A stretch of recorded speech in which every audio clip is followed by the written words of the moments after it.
So I'm going to be taking notes. If you have anything to interject, it's your story, so you just say whatever you want to. Okay. I'm Drew, Sergeant First Class Drew Ishmael with the 135th Military History Detachment, Missouri Army National Guard. Today we're going to talk about you. So if you would be so kind as to say your full name and military rank when you held it. My name is Martha Moyer, maiden name Meers, and I came into the Army Nurse Corps, second lieutenant, was discharged to captain. Okay, wonderful. And I received my nursing training. I need to blank that out and go back about 18 years earlier. Okay, that's fine. Well, I was born. Yep. Really. I was born March the 7th, 1920, outside of Neosho, Missouri, to my father, George F. Meers, and mother, Marvel Gresham Goff Meers. And at 3 years old, we moved to Joplin, Missouri. And one bad thing that happened on that move, my mother and dad had a fold-up divan, and she had made it up for my cousin and me to sleep there, but the spring didn't catch. So when I got on that divan, the darn thing folded up on me inside. I survived that one. But then I was a tomboy and loved to climb trees. I could beat any shinny up a tree faster than any of the boys in the neighborhood. And my brother, Farrell Goff Meers, was 9.5 years older than me. And he was a Boy Scout. He is a neighbor. We're in the Boy Scouts. And I tagged along after him all forever. And they made staffs, I think 6, 8 feet long, but went 1.5 inches around, walking staffs. And they used a hot iron to measure increments of 1 inch on this rod, and they used it for pole vaulting. Well, guess who became the neighborhood pole vault champion? I did. And they would always take bets from the boys from Royal Heights that they could beat me pole vaulting. They'd always lose. Wow. So I was being utilized all the time, even at that young age. And I remember my brother took good care of me. And one winter, it was a hard winter, a lot of snow, he built an igloo playhouse for me. It was fantastic. Had blocks of wood, of snow, and built a real good Eskimo igloo. Not many brothers would do that for you. Wow. But he graduated from Joplin High School, and of course I remember going to his graduation events. He played the trumpet in high school, so I picked up the trumpet and played in a marching band in the junior high school, grade school, and then later. Pretty good trumpet player. I didn't continue with it. I had other things to do. I graduated from Joplin High School in 1941. And at that time, the only careers open to girls was school teachers or nursing. And we couldn't afford to send me for a teaching degree because it was in the middle of the Depression. There was no money. And that year, my father made $400 total the entire year. So I went into nurses training, and we, at St. John's Hospital in Joplin, and it's a Catholic hospital, and it's the first time I was ever around any Catholics, which was interesting. I enjoyed it, and I learned a lot. And the training was exceptional. I learned a lot. And I especially liked surgery, and I was pretty good at it. So that was my specialty after I graduated. I graduated in '41 and did private duty for about 6 months. And my first job, I had to work until I got my first private duty job, and it was to help an intoxicated person to dry out at one of the hospitals.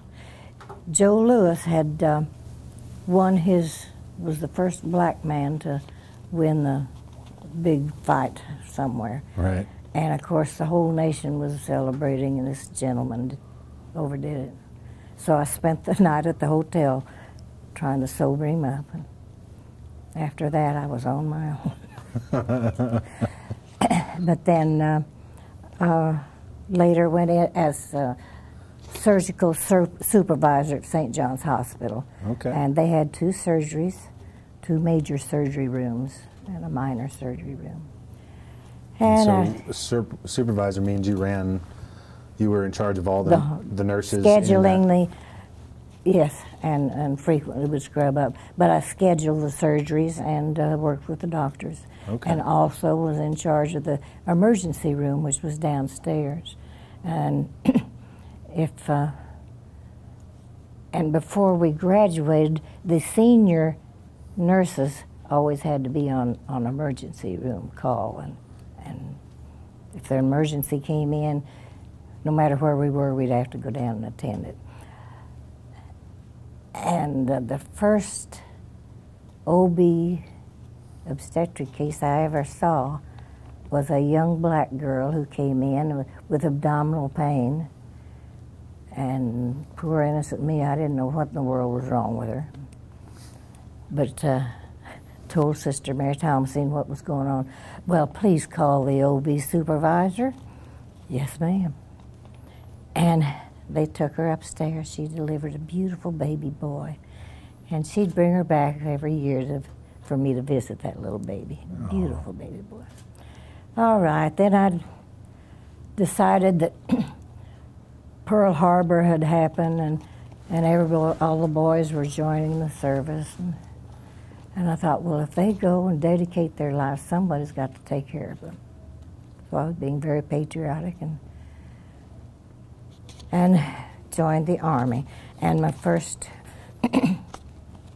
station was supposed to be Camp Crowder, Missouri. And I thought, well, I joined the Army to see the world, and they send me 20 miles from home. So the nun who was in charge of surgery had me deferred for I don't know how long, until she could get a replacement for me. And then I came into Fort Leonard Wood, Missouri, and joined the ANC. And the nurses had to be Red Cross nurses before they could come into, and I'm not sure how we were categorized. We were not members of the Army, more perhaps contracted through Red Cross. That lasted for about 2 or 3 years until they finally incorporated us into the Army. I had a good training here at Fort Leonard Wood. I learned to salute, all the basic training, and one of the main things I remember was the what was the word? Obstacle. Thank you. Obstacle course. Going to underneath the barbed wire with the ammunition and the tracer bullets over your head. And a friend and I were going along. Instead of being scared, we just kept crawling on our bellies, telling jokes to one another, and we got through it all right. Who was that friend? Muriel Olson. Now, did you know her before? No. As a matter of fact, she had been at Camp Crowder and was transferred up here. She was originally from Minneapolis, and we stayed together all through the rest of the war. We left Fort Leonard Wood to go to Fort Bragg and join the 42nd Field Hospital. And more training to get ready to go to the European theater. Well, one of the things I know people will be interested in that watch this later is what were you expected to do? Obviously, you were a surgical nurse, so what were you expected to do on a field of battle or in a hospital? You were in the 42nd Field Hospital. All right. So. As a surgical nurse, I scrubbed up to assist the doctors with their operations.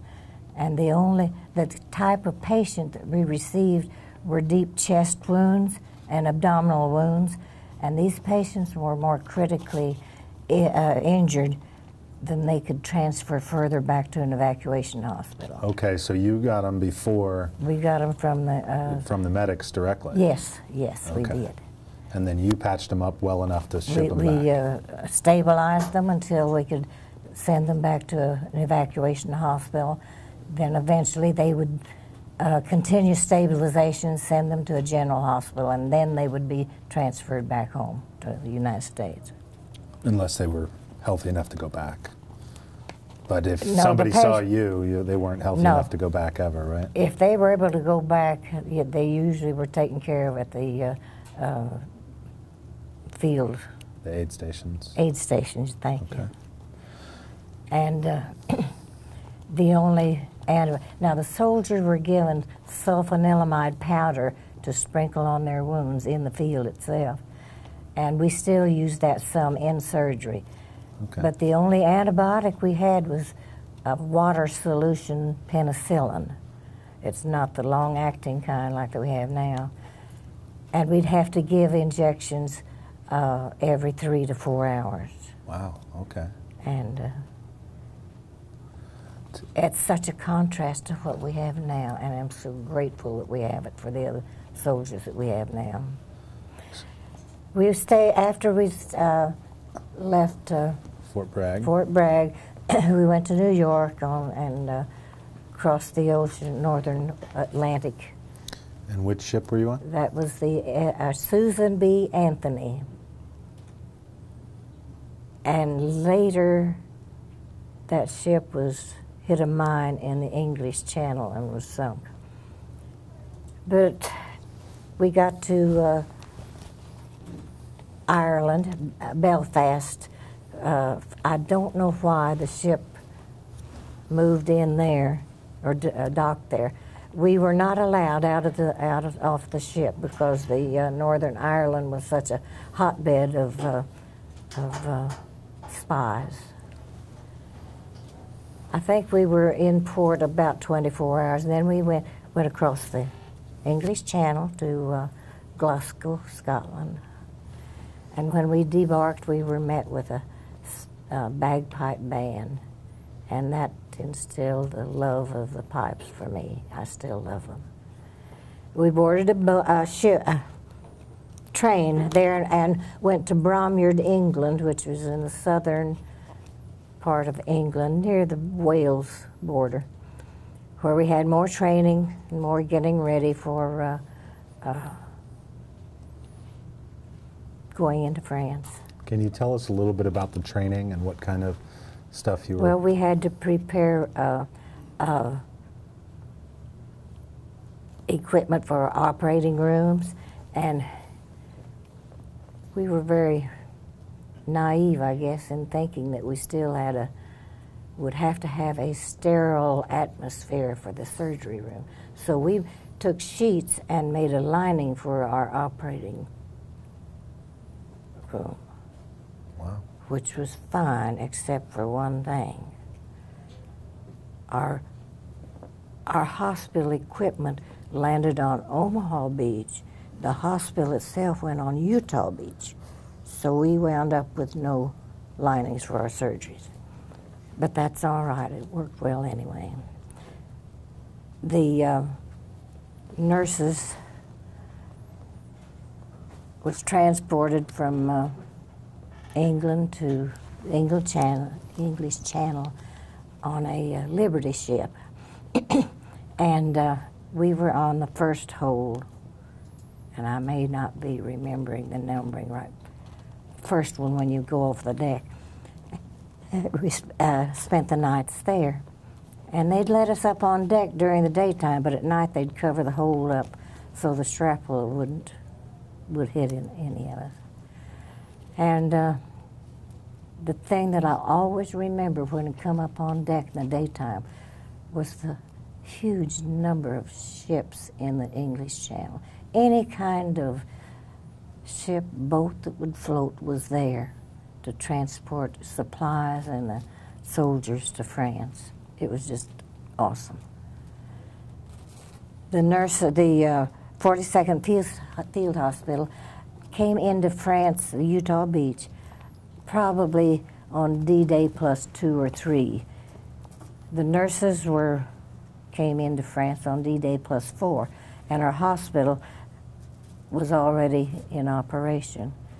And we walked about a mile from the beach to trucks, and we walked through a minefield on this road off of the beach, and we kept seeing these signs, Octoon Mine, and I thought, I wonder where that is. I didn't know what that was. And these potato mashers were in a ditch. They looked like wooden potato mashers. Well, they were the German grenades. We found that out later, too. But anyway, we were trucked to our hospital, and I scrubbed up immediately to help our surgeons. And we had fatigues that were impregnated with some sort of a material that smelled like iodoform, and I'm sure people nowadays don't even know what that was, but it was a mesh impregnated with sulfur to use for, that was an antibiotic of sorts. Anyway, they thought that the Germans were going to use mustard gas on us. This would repel the mustard gas. And we wore those things for about 6 weeks before we could get out of them. But there I was, scrubbed up in surgery. Within a couple hours of? As soon as I got in that hospital, that was my first duty, to get rid of my knapsack and all that, and go to surgery immediately and start scrubbing up.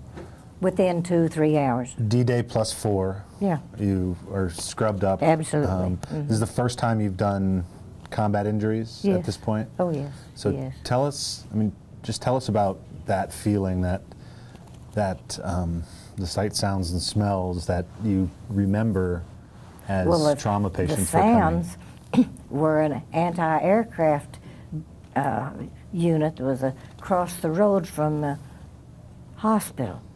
And at night it sounded like they had their guns firing right between the tent pins. It was just all night long. And smells, I don't know. I was too busy doing what I was supposed to do. Right. And the injuries was open abdominal wounds, a few extremity injuries, very few of those though. And now our hospital was set up, formed in a cross, and we'd have our triage area and holding area for the patients before we go to surgery. Also in the field hospital we had a laboratory, we had an x-ray unit, and then we had 2 tents of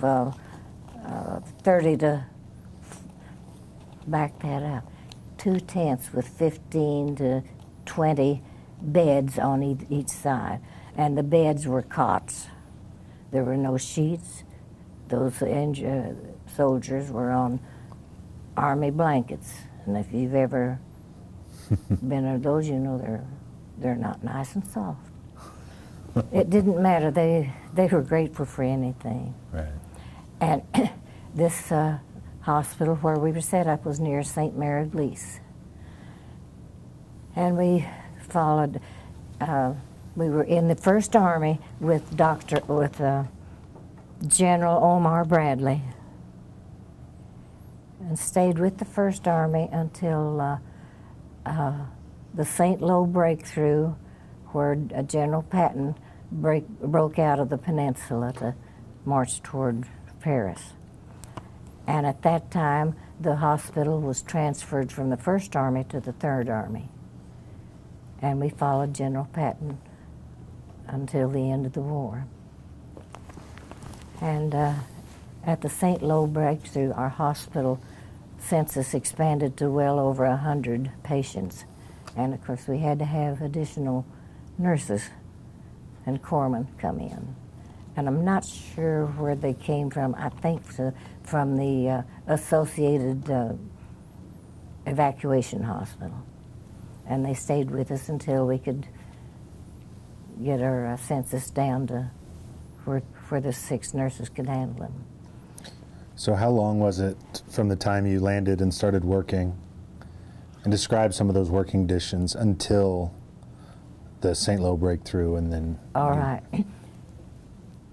Since I scrubbed all night, this is on D-Day +4, June 10th, and it was dark, very dark outside. And they would have maybe an area 6 to 8 feet square in the front of the tent where you could bring your patients in, close the front tent flap, and then open the second tent flap so that you could not let any light out at all. And the soldiers were on litters or stretchers, laying outside waiting to be triaged to bring in. Well, if we'd go out to check on these patients, we'd have to stop and get a corpsman to guide us out because our eyes hadn't accommodated to the darkness. Otherwise, we'd step on the patients, which happened occasionally and just broke our hearts. And smells, I don't know. We're too busy to think about smells or anything else. Right. Concentrate on your job. Get the job done. We had a central supply area in a separate tent, and they kept bringing the trays of instruments to us, and we'd send the dirty instruments out. Just a constant flow. The field hospital itself was divided into 3 platoons, which we were to operate separately as a hospital. Each platoon had 6 officers. We had 4 MDs, 3 MDs, a dentist who was also our pharmacist, and then we had a supply officer and our commanding officer. And we were set up originally to island hop in the South Pacific. And thank goodness they sent us the other direction, but we still hip-hopped across one another. We'd operate until we evacuated all of our patients. Then we would go into maybe a week of rest to resupply. Meanwhile, the 2nd platoon was doing the same thing and getting to evacuate, and the same the 1st. And we kept hopscotching all the way through Paris and Germany. Then we went from St. Lo, we went toward Paris. And we had some German, we're outside of Paris on Rue d'Orléans. We had some German prisoners of war. And of course they didn't speak English and we didn't speak German, so that was a language barrier there. And they were not respectful of the nurses. And I'm not sure whether that was cultural. Females were not respected by them. And it was a difficult time for a short time. But then they sent us a German POW doctor. And he helped take care of these patients. And he made sure that they respected the nurses, and we didn't have any more trouble with them. But he was such a nice doctor. He was a hunk. He was a hunk? He was a hunk. What was his Tall. name? I don't know. It didn't matter. Tall. Tall, handsome, that's the nicest person. But we left him in Paris, or he left us. So we went on north of Paris to Reims, France. And if you're aware of where Reims is, of course, they have a beautiful cathedral. But nearby is the Pomeroy Winery, and they manufacture champagne. Oh. Ooh. And some of our officers went over to the winery, and they brought back a case of wine for each one of the officers, all the nurses. And I was on 3 to 11 shift that night. And they went ahead and proceeded to have a party without me. Of course, I was on work. As soon as I was off at 11 o'clock, I decided I'd join them, which I did. And we didn't have champagne glasses. We had canteen cups. And you know how much that held. Well, I caught up with them quite well, thank you very much. And the next day, of course, I had a champagne hangover. I mean, that was part of the story. Only problem was the Allies started bombing Berlin, and the bombers went right straight over the tent.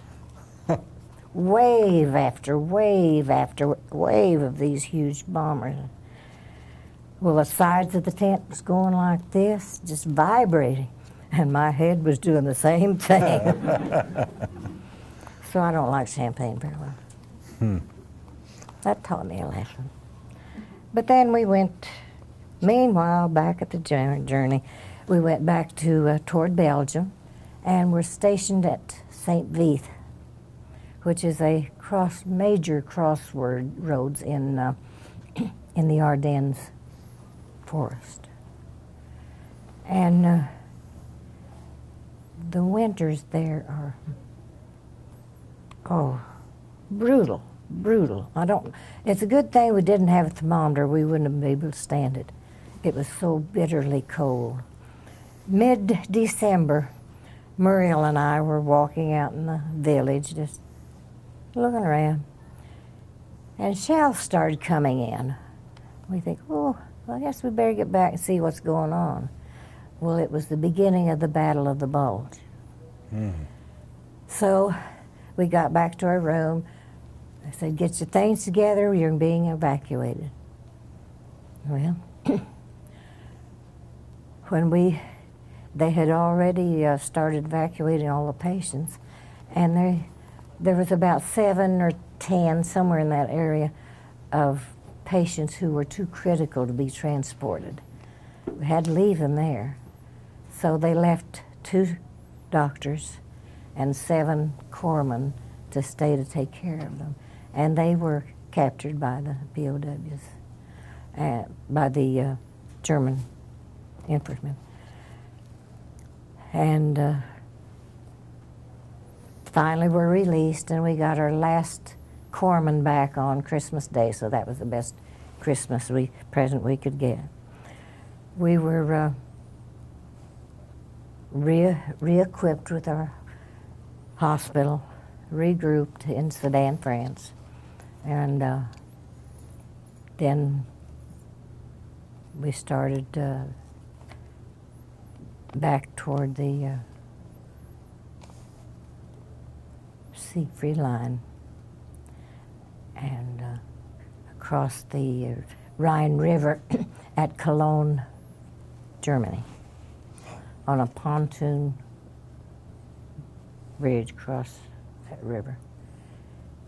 And that was scary to me. I couldn't understand how a convoy could go across that bridge and not sink. That just wasn't in my mind set at all. But we made it. The water was lapping against the wall, the tires. We proceeded into Germany, and somewhere along there we had to be rushed back out of our station area. I don't remember for sure the reason, but I know I misplaced my sleeping bag. And it wasn't just a small sleeping bag, it was pretty good size. And we had our possessions in there. I mean, extra clothes, uniforms, and stuff. Well, I left all that. And it wasn't just the sleeping bag, it was my morale builder. I had a black lace nightgown in there. Something that made you feel... It made me feel good and hope for the future. I used to have a hat that I wore. There you go. I mean, it was precious. But I was very upset because I knew some German Frau had that and was using it instead of me. So were you ever able to replace that? Not while I was in Europe. Not while you were in Europe? No, no. No lace to be had in Europe? No, none whatsoever. But anyway, we continued to work mainly out of towns. In Germany, or we would not confiscate. We would get be set up in buildings and set our hospital there. And really, that was a little better. We had better. We were not exposed so much to the elements, the severe cold. And later, when I was working in a nursing home, we'd have contract VA patients come in, World War II veterans, and I'd comment, where were you, and that sort of thing. And they'd tell me where they were. Were you in the Battle of, oh yes. What do you remember about the Battle of the Bulge? Oh, it was cold. That was the main thing that they remembered about that. It was so bitterly cold. Now then, back where I was. So you were in Germany. You were working out of a building. Yes, out of buildings. Were you still hopscotching across Germany? Yes, following? yes, indeed, indeed we were. Following, okay. And we finally wound up in no, that was after the war ended. We were set up in tents out in a field when World War II, the E-Day occurred, and it was May, it's either 18th or 20th, I can't remember, sure, doesn't matter. But we were set up there and near a major road, and somewhere down that road a POW camp had been overrun, and there were Indians, Asian Indians come through with Sikh with their white headbands and head turbans. And of course, here we go with another language barrier. And they would stop by our facility for emergency care. And bless his heart, one man came in. I cannot sheet. Sheet? What's he talking about? Oh, he needs something for constipation. That's an emergency. Language barrier. But there's always something to laugh about. Sure, we had hard times. We had times when we'd just go home to our tent and cry our eyes out about some things that had happened. These soldiers were so young, 18, 19, drier behind the ear, wetter behind the ear than we were. And of course, I was about 24, 25, so I was old. But we finally made it to Schweinfurt, Germany, and were set up in a building. It had been a school, and the attic was infested with dove, I think, or pigeons. Nurses were on the top level. I think the officers next down, and corpsman the next level down, and then a hospital was down on the main floor. And nurses kept waking up in the morning, scratching. What's going on? We were being infested with bed bugs. So you know what we did to try to keep those boogers out? No. Cans of kerosene underneath the legs of our cots. We got rid of those boogers.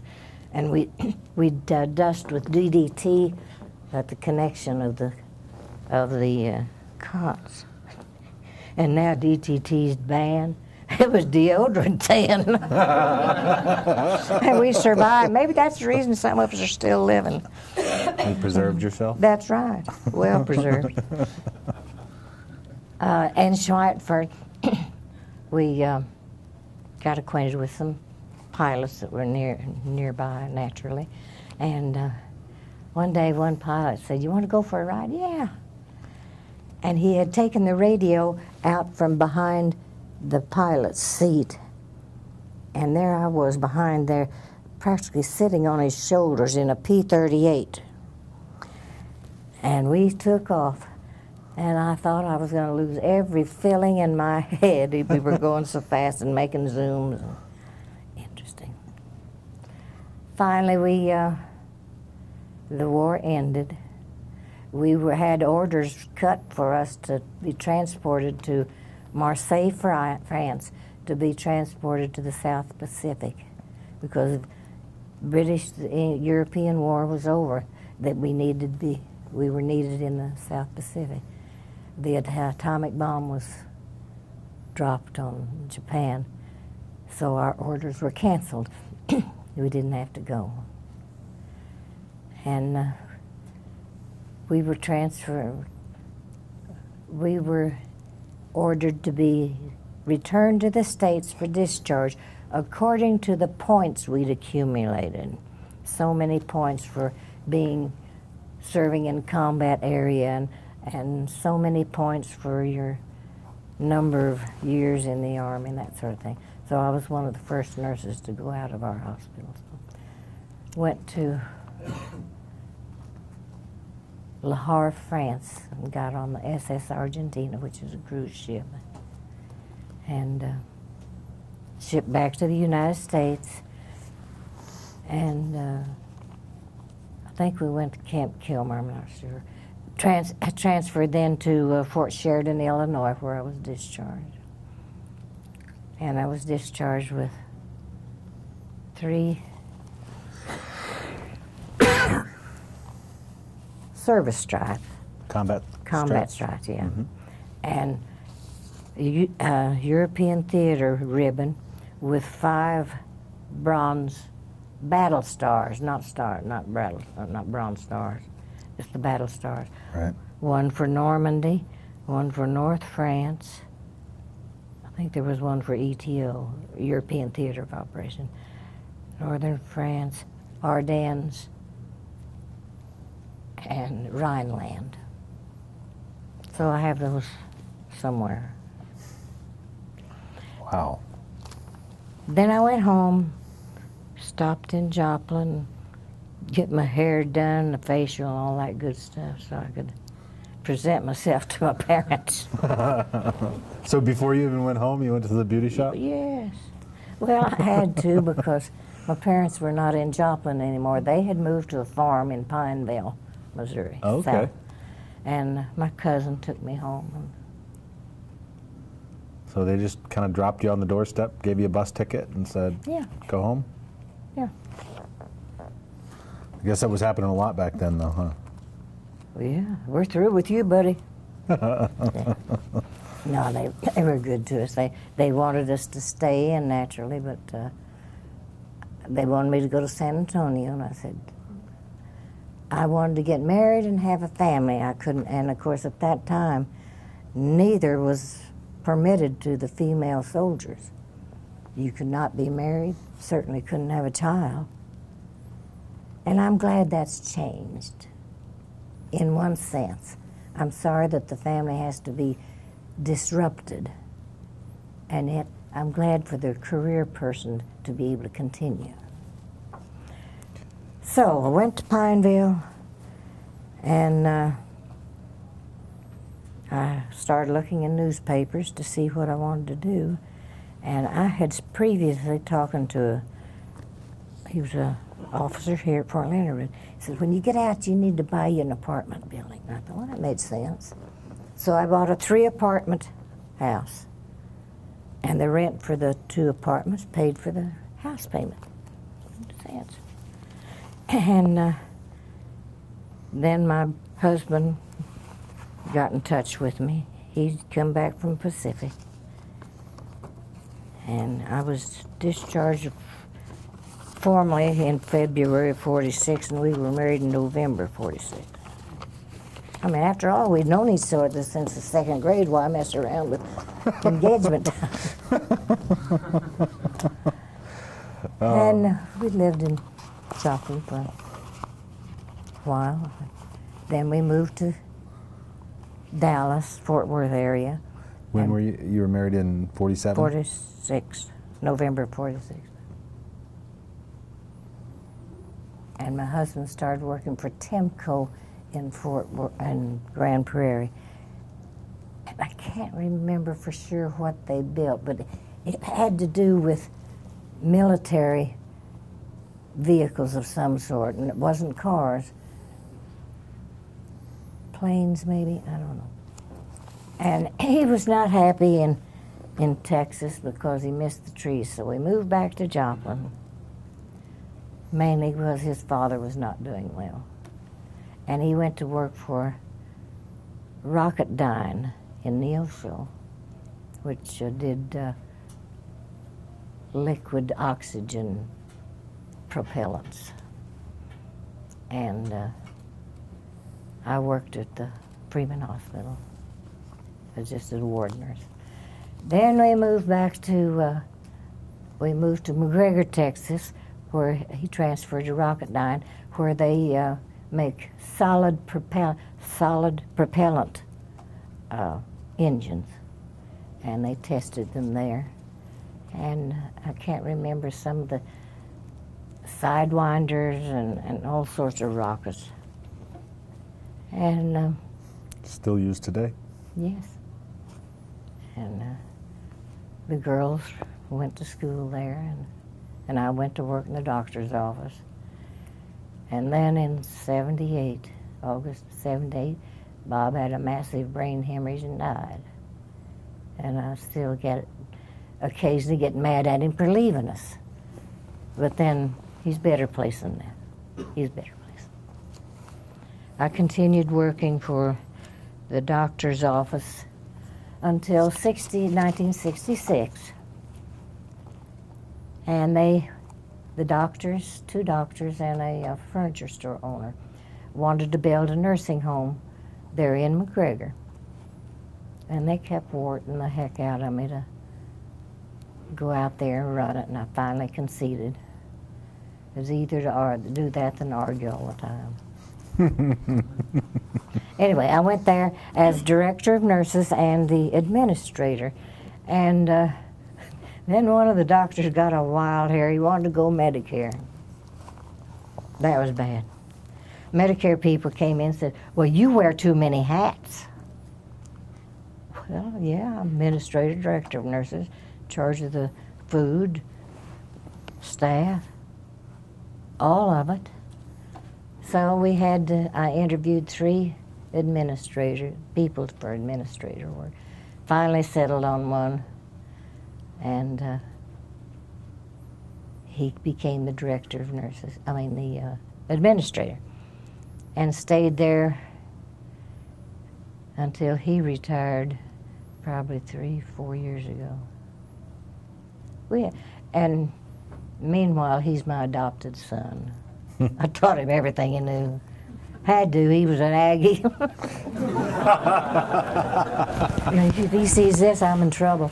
But anyway, in 1978, the EMS unit was not in existence. The funeral homes took care of the ambulance calls. Well, the government restrictions became so strict that they would refuse to do it anymore. So we had to set up an EMS unit. And 3 McGregor, Oglesby, and Crawford, 3 villages banded together to the MOC EMS. And a doctor from Waco came out and trained us for to be emergency care attendants. And that worked well until I think Oglesby finally separated with us, and Crawford did too, their own units, which was good. So we became McGregor Volunteer EMS. I became an EMT and EMS instructor. There's something else with that. Examiner, and there's something else to plan the trip, plan all courses, which I did. And I kept doing that until, I don't know, probably by the time I was 80 years old. That was time to quit. So you were running ambulance? Yes, I ran until 80. I was 80. Well, of course. Anybody else can do that?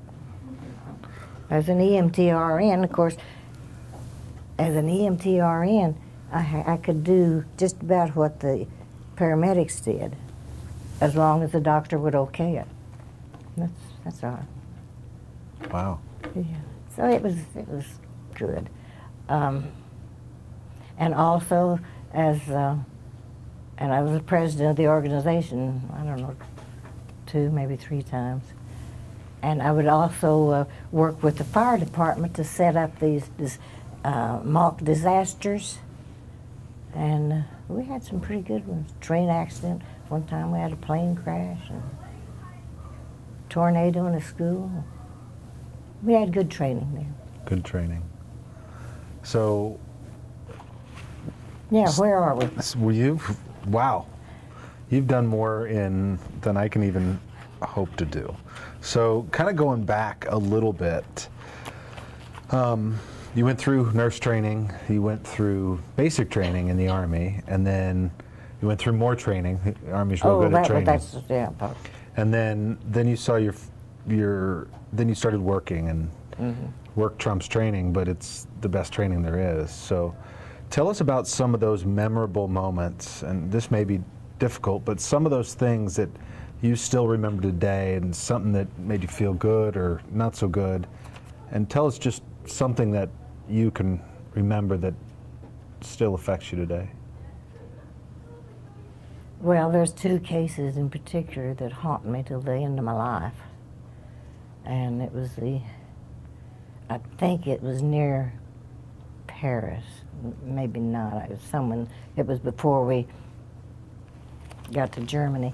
There was a young, I don't know, 18, 19-year-old Jewish soldier who had a mid-upper arm amputation, traumatic amputation. And nowadays, I do not demean it in any way. That sort of thing would have been handled so much differently. I mean, it's bad, but it's minor compared to some of the other things. And I hope people understand where I'm going with this. But he was very depressed. So just, I can't go home. My family will not accept me unless I'm whole. I can't fathom that kind of an attitude, but I'm not aware of what his culture was. But anyway, he willed himself to die, and he did die. And I blame myself in a certain sense because I didn't know how to handle it. I'd never had psychiatric training in nurses training. And although Fort Leonard Wood had a psychiatric ward here, I was never in that. So I was not aware of how to handle psychiatric patients. And it scared me, because how do I handle this? And I guess that's the reason it still haunts me, because I feel like I didn't give him my all. And then I think it was after the Battle of the Bulge. Of course, we had a lot of tanks up there with Patton and tank wars. And this tank was burned. I don't know how, whether a shell hit it or whether a German soldier lobbed a grenade in it, but the soldier in there was burned 90% of his body. And the sad thing was his dog tags were burned. We didn't know who the man was. Now there was no way his family could have a closing on that at all. And the poor man, it took him about almost a week to die. And you could hear his respiration throughout the entire hospital. All you could do was try to relieve some of the pain. You knew he was in pain. Would we have morphine? That was it. And that's always disturbed me. And even now, talking about smells, the smell of burned flesh shakes me up. But there were good things happened too. I mean... Tell us about those. What are some of the fun times? Did you get to spend time? Well, we'd have, I went back to Paris on a 5-day tour. Tell us about that. Wow. Folies Bergère. Almost nude dancers. Wow. This naive thing. That was something else. But we got to go to the Notre Dame, went to see the Louvre. That was a fun thing. And one time we went back to England for a few days. Went to London, and when we were in Bromyard, we made the acquaintance of a man and his wife who had retired from a tea plantation in India. So when we went back to England, we went to visit them, and they were on the Isle of Wight, which was interesting. So we got to ride a ferry over there, and I was telling my daughters today that during World War II, there was a Lend-Lease connection between the United States and Britain. Well, we were on this ferry, smoking, of course, and I didn't have a match, and we asked this gentleman, could we get a light from you? Yeah, just charge it to the Lend-Lease. Oh, boy. Then we realized how much they resented, to a certain extent, the supplies that we were giving them. And that was a shocker to me. But when we were over at the Isle of Wight, we got to see the home of Alfred Lord Tennyson. Wow, cultural. There was a lot of good times, and a lot of times just being with the nurses and learning to play bridge on our off time. And do you still play bridge? No. No? Nope. Rummy. My daughter and I play barocco. It's a combination of canasta and gin rummy. In the United States they call it, I think, is it hand and foot? Mm-hmm. Okay. I'd never heard of that. But anyway, that's... And what do I do now?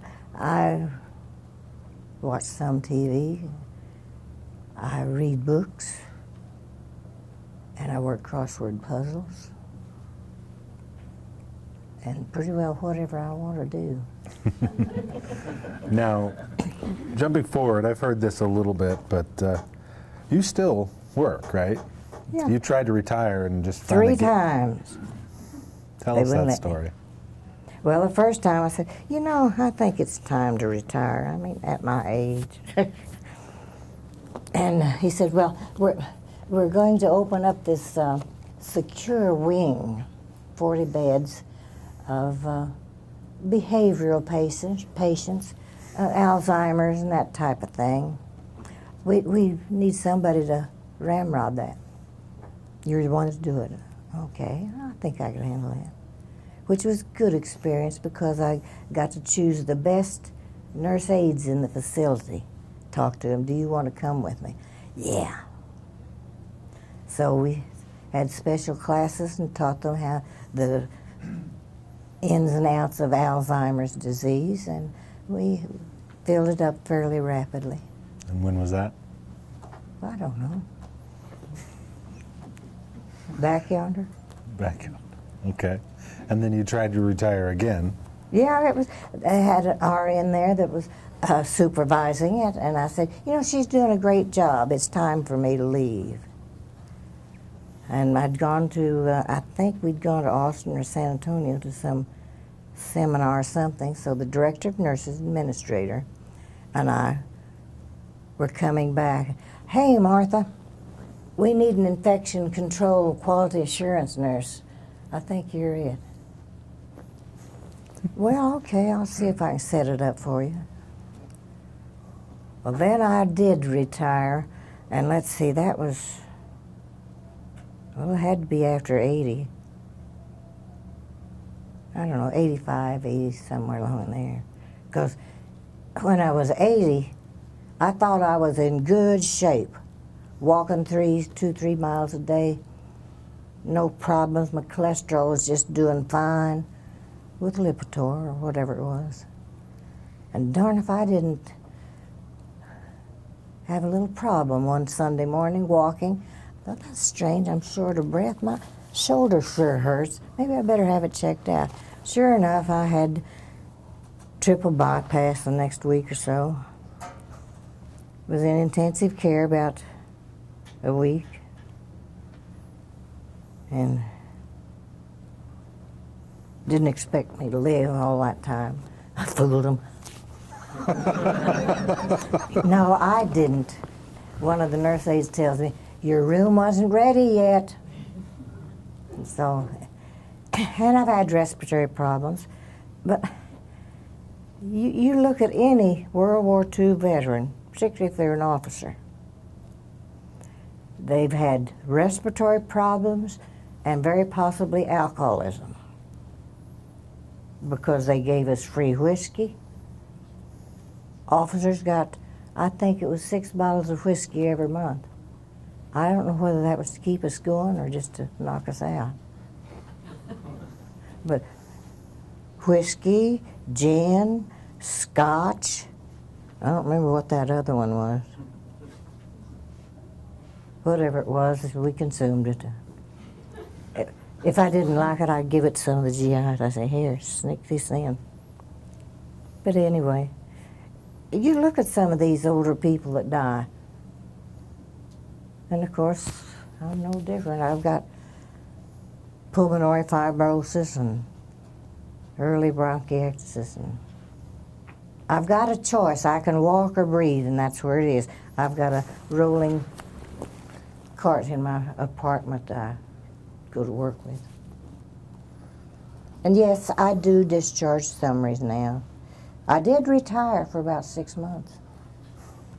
He called me, Martha, Janet's having trouble keeping up with these discharge summaries. Can you come back and get her out of the problem? I said, look, if I come back, buddy, I'm staying until you put me in one of these beds. And that's the reason I'm still there. I tried it out after the heart surgery, and it worked well, so I know I'd be all right. Good. But I stay busy. I help with the church vacation Bible school a couple of times. One time I went in as a clown outfit and passed out hug certificates. Well, the certificate says it's good for one hug whenever you need it. Now that's a good one. I agree. It's a good one. So, after the war, were you ever able to get back together with any of the other nurses you served with? No, because they were all from the north. Now, in July, I did go to Minneapolis and meet with them one time. And okay. Just this last July? No, or no. A July? 46th. Oh, okay. So you went right back right after. Okay. Nearly froze to death up there. And they were going swimming, I thought. So after you left the military, did you have any other connection with the military after that? I say no. Yes. One of my friends, one of the dentist receptionists, says, "Martha, you're a nurse. Why don't you help me get the military blood drive going here?" I said, "Okay, I can handle that." I was also still in EMS, so I had the. They have to have a certified EMT around in case they have a problem. So I'd bring my oxygen in and set up military blood drives in McGregor. And it was Robertson Blood Center from Fort Hood. And Perry Jeffries is the head of it. And he says, "Well, hey, we go to Fort Leonard Wood." I said, "Can I go?" "No, but they come up and get blood. I don't know what the situation is. And they take it back and process it. And I suspect you do your own processing now. I don't know." So again, I'm not in the medical field. Tell me you're still actively a nurse, so tell me how medicine has come from when you started. I hear stories of carrying whetstones to sharpen needles. We did when I was still in training. All right. When I was in nurses training, number one, no antibiotics. None. We treated pneumonia by putting the blankets on the patient, opening the windows. That was it. And maybe we'd use breathing treatments, and it was a concoction where you had an empty jug and a jug of water, tubes together, and you try to blow the water from one tube and the other. Primitive but effective. You expanded your lungs. Okay, in surgery, the nurses wore patched gloves. So anytime the surgeons would nick their fingers, we'd have to clean, dry, and then patch those gloves. And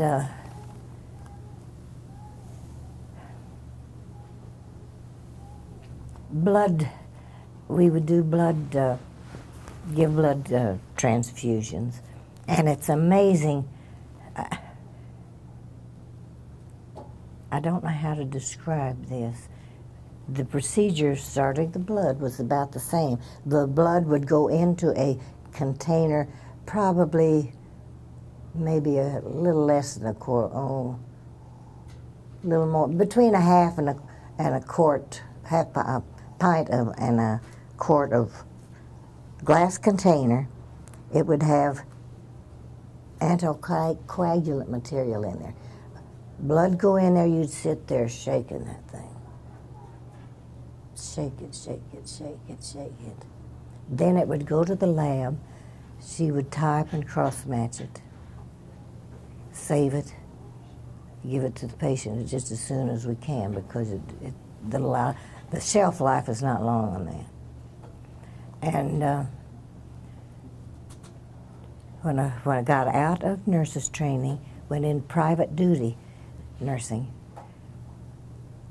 you would be on call. They'd call and say, "Well, Dr. So-and-so needs you on a certain patient." Okay. You'd come in, you'd work 20 hours. You'd get 4 hours in the afternoon to go home, take a bath, clean clothes, and come back. There would be a cot underneath the hospital bed where you would sleep if the patient wasn't too bad.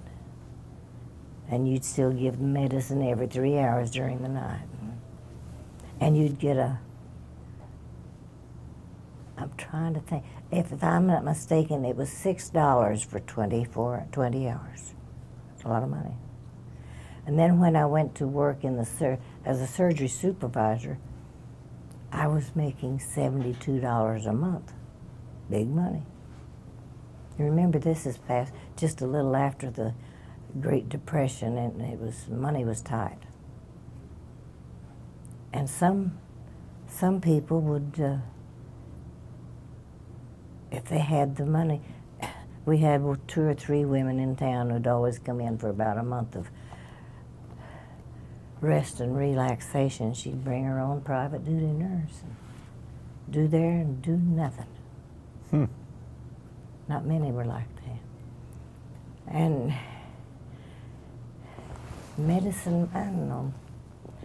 One night, I was on night duty, and we had a lady fairly close to the nurse's station, and I don't know for sure what her diagnosis was, but it was psychotic and some, not vicious. And I talked to her after she came out of the hospital. She related what was going on. She was scared, naturally. What she could hear was me charting at the desk, and I'd snap the chart open, and it'd make a sound. She thought it was a gun. And she said, "You got scared of me, didn't you?" I said, "Yes, because I didn't know what you were going to do next." "I wouldn't hurt you." Well, we're going to take just a quick break. He's going to change out the card, the video card. We don't even use tapes anymore. So we're going to take a real quick break, and then I'll ask you a couple more questions, and we'll finish up. I hope I can answer. Well, it's all about you. Do you need? Is that all? We're going to take just a real quick break. So what are some of the differences you remember from the military medicine to the civilian medicine at about the same time?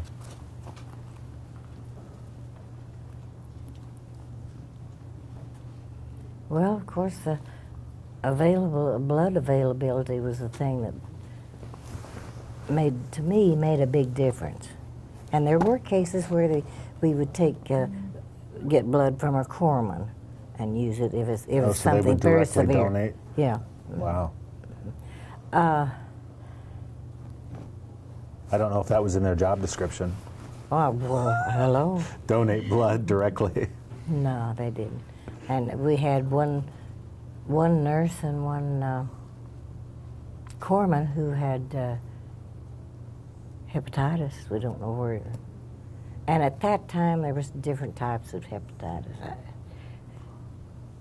And it was classified differently and named different. Infectious hepatitis, and I don't know. I didn't have it, so I didn't know. That's good.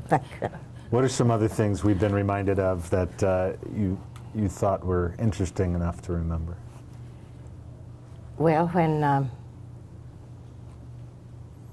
when we were outside of Paris on the Rue d'Orléans, where the Germans prisoner of war, one evening, a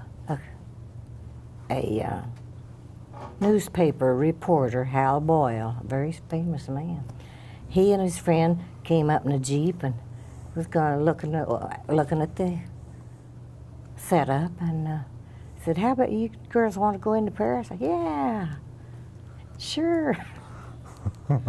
We go into Paris, and it hadn't been liberated very long. Walked into this restaurant, I think it was Cafe Mediterranee. And the owner came up, kissed our hands, and oh man, similar treatment today, you know, except I didn't get kissed. But great American woman here, you know, 2 women. And we were helped upstairs and sat and had, I don't remember what we had except they served me cantaloupe, and I ate it just to be nice because I don't like the stuff. I was sitting by a window, and these Jeeps would go by, people firing all over the place. And come to find out, it was what they call the Free French, the Frenchmen who had been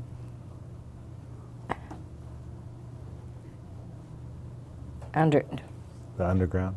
Thank you, underground. They came out in force, and they were celebrating, and we think that all the shooting was celebrating. We're never sure whether they were trying to take out some standing out German soldiers who there.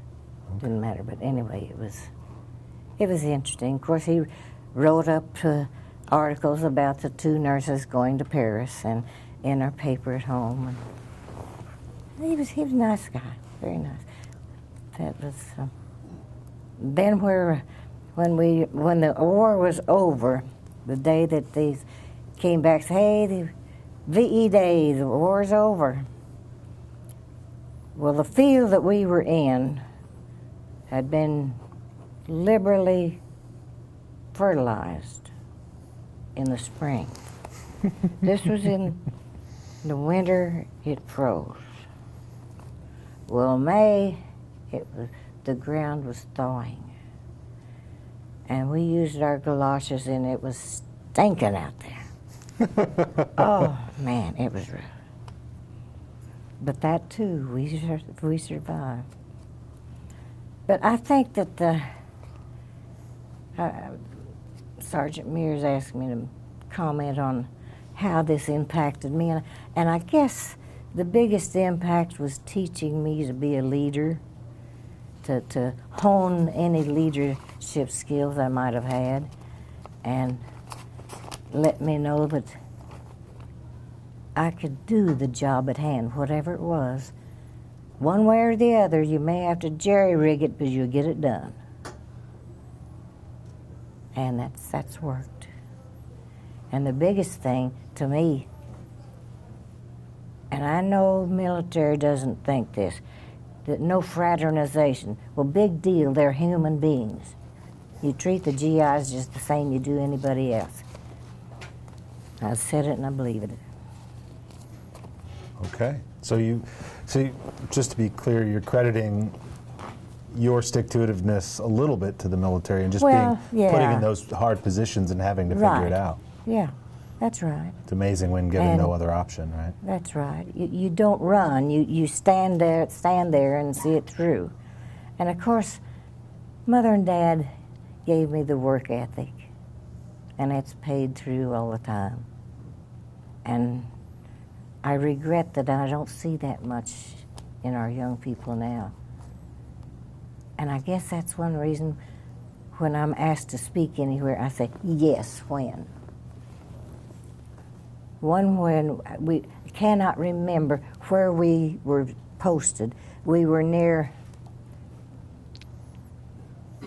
just a minute, a prisoner of war camp, a death camp. And I've lost it. It was not Dachau. Auschwitz. Who? Auschwitz. No, it was not Auschwitz. It starts with a B. Oh.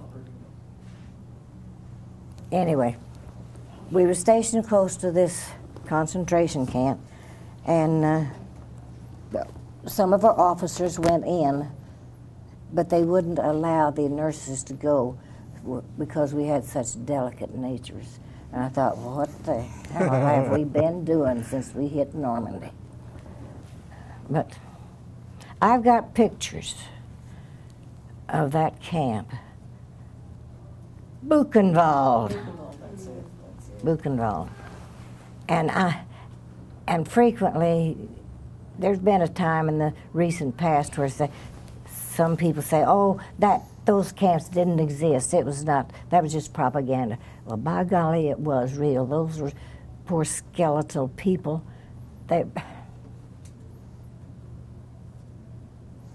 So were you able to, did you guys treat them medically and do what you could? No.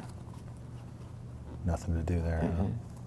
And I don't know why, unless they felt they were better off bringing in an evacuation hospital, I'm not sure. Some of them are just barely alive, I'm sure. How one person can be so evil, and I'm not going to get on my soapbox. Well, my next question is there anything you wanted to say for everybody here or everybody that watches this in the future or listens? Well, if this is seen by the military personnel, thank you for what you're doing now. Thank you for the Gulf War, Desert Storm, Iraq. You are going through some horrendous times. all wars create different injuries. World War I, gas injuries were horrendous. And trench foot. Okay, World War II, we had shell shock, and we had a lot of physical injuries, also the mental injuries. And then come the wars now, your IEDs and all, you just blow people to pieces, and the blast injuries. I can't imagine having to take care of those. I'd do it. As a matter of fact, one time during the Gulf War, my administrator said, Dean said, well, it's bad, would you go back? I said, you're darn right I would. They won't have me, but I would if it was necessary. I would now. I'd take Robin with me and make her do the work. So one of the things I didn't get into is your family. Can you tell how, I mean, I can tell just by the way you speak how proud you are of your family. Oh, I'm very proud. So my talk daughter, a little bit about. I'll back up just a tidge. When we're talking about family, my husband says, well, I want girls. So I did. Wow. Of course, y'all, if you know anything about genetics, it all comes from the male anyway. But Robin is my oldest daughter, and she's a registered nurse now. She has a son. I don't remember how old he is now. 44. How much? 44. Maybe he's 44 now, yeah.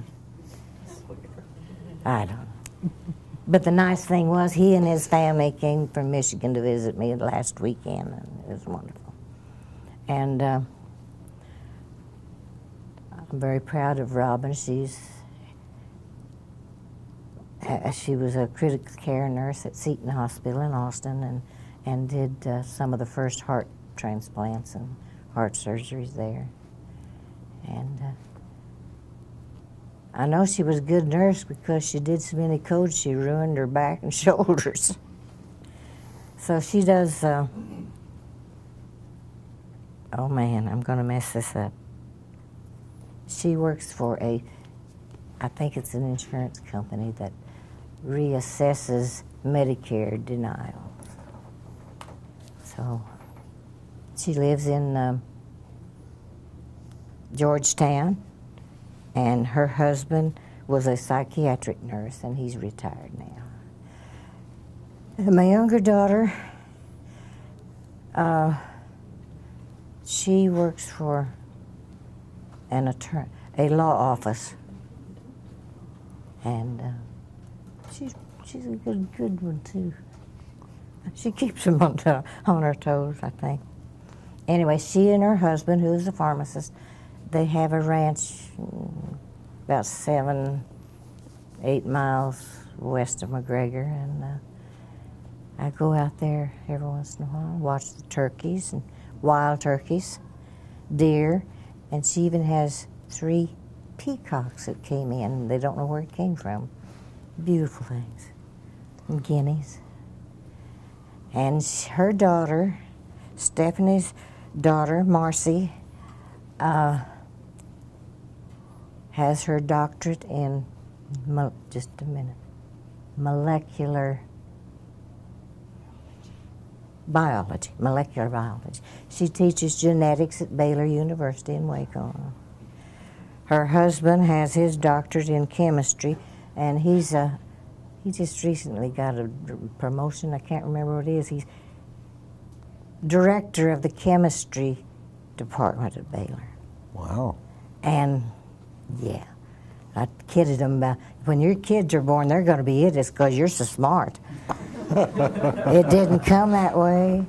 They had a baby. He's 6 years old now, and he was a preemie. And he was a challenge there for a while. He's pretty special. And just last December, they had their little girl, Libby, and she's 7 months old. Very special. Very special. Let's see. Robbins has 3 grandchildren in Michigan. One is the second year in University of Michigan, and the girl is graduated from high school this year, and she has a full scholarship to University of Michigan. And I asked her what she was going to study. Neurosurgery, neuroscience. Neuroscience. I said, well, what are you going to do with it? Research. Way to go, girl. That's fine. And they're younger boys, I don't know, anywhere from 10 to 13, I don't remember. And he's just something else, just all over the place. So you still have a very active family and a very active life? Yes.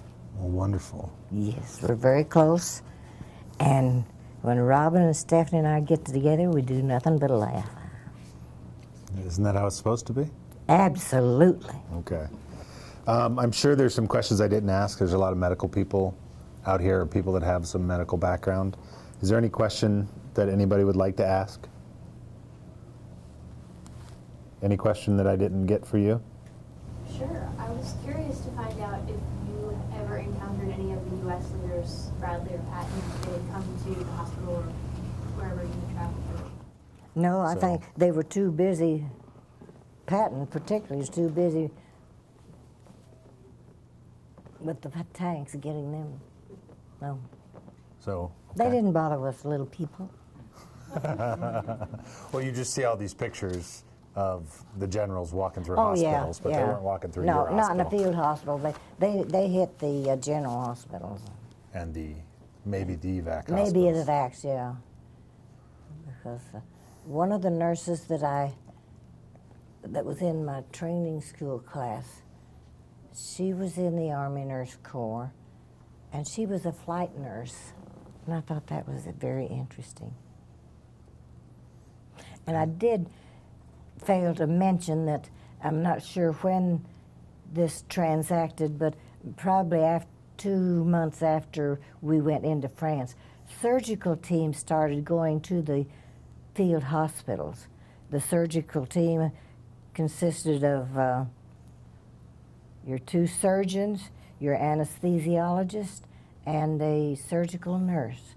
And they do come in and do all the surgeries and then go to the next one.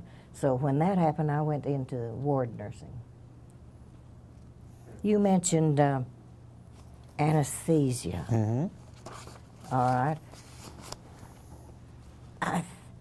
When the surgical teams came in, they had their machines, oxygen machines, and that they can control with their anesthesia. But before that, it was ether. And even after I came home, and I guess it was when I was working at Freeman, I was a night supervisor, and we'd have OBs, I'd give the anesthesia with ether to the OBs. Hmm. What do? You sit there and drip.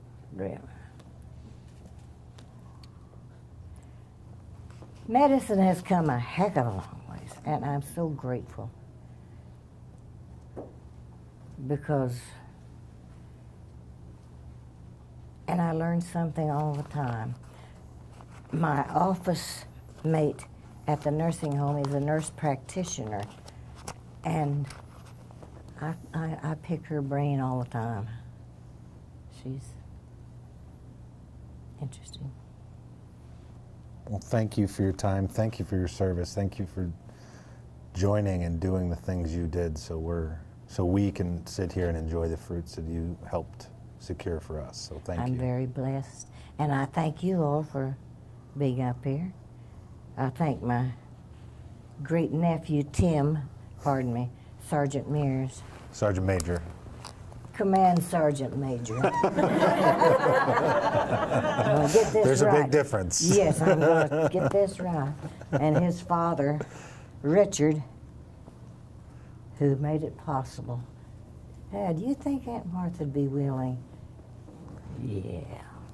Well, I'm definitely glad to have met you. Thank you. I'm glad to meet all of you all. Well, it's been an awesome event. Well, what we're going to do is we're going to turn on the lights and let you see the audience here who's been who's been watching, and hopefully you get to shake their hand, if that's okay, or Everything's fine. is that okay? Oh, yeah. I know I'll collapse next week. handshakes are okay, but you like hugs better, right? I like hugs because I think they all deserve hugs. Okay. So if you want a hug, you get a free hug too. So thank you No so charge. much. No charge. Okay. So I think that's that last time we're going to mic you up for now until much later.